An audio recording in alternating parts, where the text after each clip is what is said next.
A lot of people say there's absolutely nothing you can do to change your financial situation or that you need to be born rich to actually get ahead in life. But what if I told you it actually came down to a lot of small habits that you can do that will compound either for you positively or negatively? Well, this video will go through some habits that stop a lot of people from getting ahead in life and how you can avoid them. Now, this isn't about hustling your way to a Lambo. It's about what small steps can you take to put yourself in a better position financially, even when it seems like there's nothing you can do and you can't get ahead. Habit one, paying yourself last. When I was 18, I got a job that paid me okay, like 60 grand a year, which would be around 90K in today's dollars. And before this, I had absolutely no money. I drove a beat up old 89 Mazda 626 and I was very tempted to buy a nice car, particularly because all my mates had better cars than me. But I saw what happened to my parents who never really invested their money and never really managed to get ahead financially. And I decided I wanted a different life. So I needed to do something different. I kept the old car, which basically cost me nothing to run, and the first $1,000 out of every paycheck went into savings. This meant that I had only a little bit of money to spend every fortnight, but that habit compounded over years and allowed me to buy my first in real estate investment. But had I spent money first and then tried to save the rest, I would not have saved nearly as much. So if you can automate investing by putting some money every pay into an investment account, high interest savings accounts, or real estate, the results will compound. Habit two, lifestyle inflation. Now, there was another time after I bought my first house and then got a significant pay rise. I thought, great, you worked hard. Now you can live a little.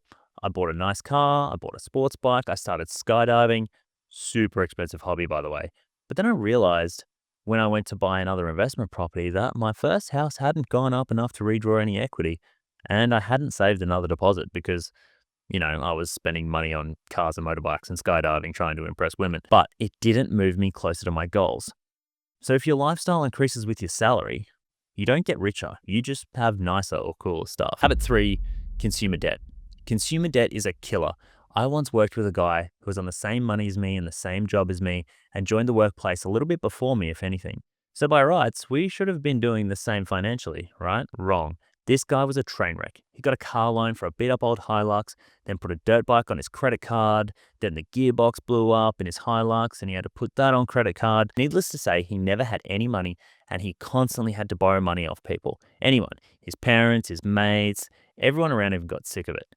He kept digging himself a deeper and deeper hole. Don't be like that guy. Just make sure you save for a buffer to cover any emergencies and remember, that every dollar of debt is a dollar of your future freedom gone, and every dollar saved is buying $1 of freedom in the future. Just a quick note, this is separate from investment debt, which can be a really helpful tool, but a topic for another video. Habit four, avoiding money. This is a huge one psychologically, and some examples include never really checking your bank accounts, avoiding investing or not really learning about it, and ignoring your superannuation and retirement and just kind of, leaving it and not really doing anything about it. It's surprising to me the amount of people that just ignore money as an aspect of life. Maybe it's boring to them or maybe it stresses them out, so they just ignore it as a coping mechanism. But it's incredibly vital that you lock in and learn the basics so that you can set yourself up for the future. Habit five, waiting to invest. Time in the market beats timing the market. Warren Buffett started investing at 11 years old. He didn't make his first million until his early 30s, but made most of his money, billions of dollars, after he was 50. So if you wait until you're 50 and you're waiting for compounding to kick in, you'll have to wait until you're 80 or 90 to really see the gains. I started saving at 17 and investing at 21. I'm now seeing the gains from that. The sooner you start, the better. But if you keep waiting for the right time, you'll miss the boat. The power of habits compound over time, either negatively or positively. Make sure they compound in your favor.